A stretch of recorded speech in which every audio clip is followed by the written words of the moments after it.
I have to clean myself up before I go do this church thing. I won't be able to follow all the rules that Christianity puts on our lives. So you might have heard things like that being said, or you might have even said them yourself. And I want to tell you, this is not coming from a Christian idea. Those are not what Christianity teaches. I know a lot of people, myself included, have struggled with hanging on to their past, thinking that that changes their salvation. I know people think, again, myself included, have thought like, well, it's a list of rules, it's a bunch of arbitrary rules, and Christianity is just that, basically, a set of rules, maybe a good set of rules to live your life by. And the fact that you have to try and follow those rules to get closer to God. A lot of people think that's what Christianity is, and it's not. And here's a simple statement to kind of flip it around, and then I'll explain it. You don't clean yourself up before Christ, you clean yourself up because of Christ.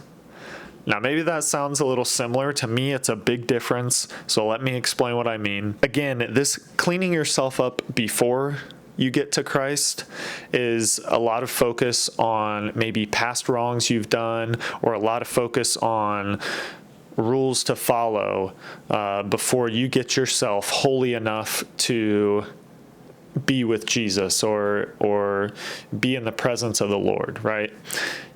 And again, this is not what Christianity teaches. Newsflash, you'll never be able to live a perfect life. You'll never be able to live up to the expectations of perfection. That feat in itself is impossible. So if that's your mindset, you will never be ready for Jesus. You will never be ready for Christianity or anything like that. So that's why that's not what the Bible teaches. The Bible teaches Jesus Christ meets you where you are at in the pit, or even if you're not in a pit, just where you're at, he meets you there. Cleaning yourself up before Christ doesn't work. Now, cleaning yourself up because of Christ, how is that different?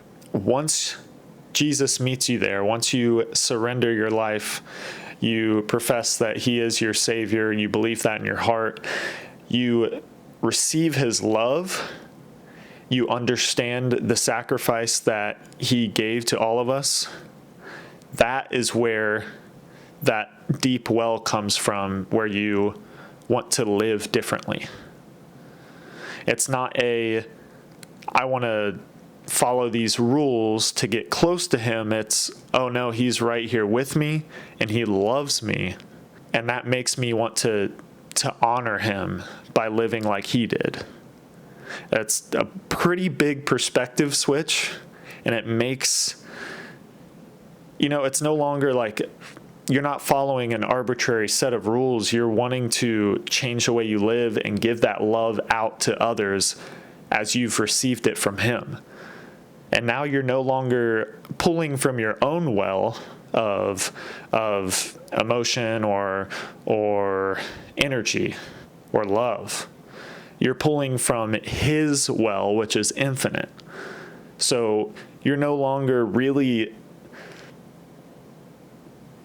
pulling love out of yourself and giving to others. It's his love flowing through you, which is infinite and just huge. That makes you change your perspective. That changes your heart posture. Posture? I hate that word. Posture? Your heart posture, and just really changes your life. That's what people talk about, being born again. I was born again in Jesus, even after calling myself a Christian for my whole life, basically, and going through all those motions. But that's what being born again is. And that's the switch of trying to clean yourself up before Christ and cleaning yourself up because of Christ. And even cleaning yourself up is too simplified and maybe a weird way to put it, but I feel like that relates to a lot of people. I know a lot of people think, even some Christians think, like the objective is to clean yourself up and then get to Christ. And that is impossible. The Bible teaches that is impossible, and it teaches that's why Jesus sacrificed himself. That's why God sent his son down to sacrifice himself for us all, because he could live the perfect life.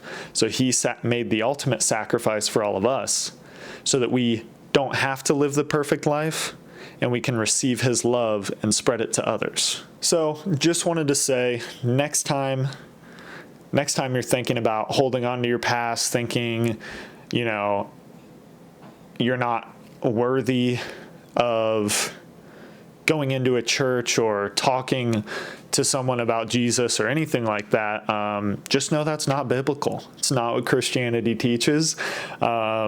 And Jesus wants to meet you wherever you're at. So it's exciting news. It's great news. Again, the perspective change on even like stuff like addiction, when you're fighting it from a worldly standpoint, it feels a lot harder because you're just kind of willing it seems like a lot of the time. So you're just trying to overpower that addiction with your own will and your own discipline. But when you bring that stuff to Jesus, again, you're reaching into his infinite well of love. It really changes the way you see things. Your perspective changes, that heart posture changes, and it makes stuff like addiction just so much smaller. So I hope this is encouraging to somebody out there, if not to myself in the future. But thanks, and I hope you guys have a great week.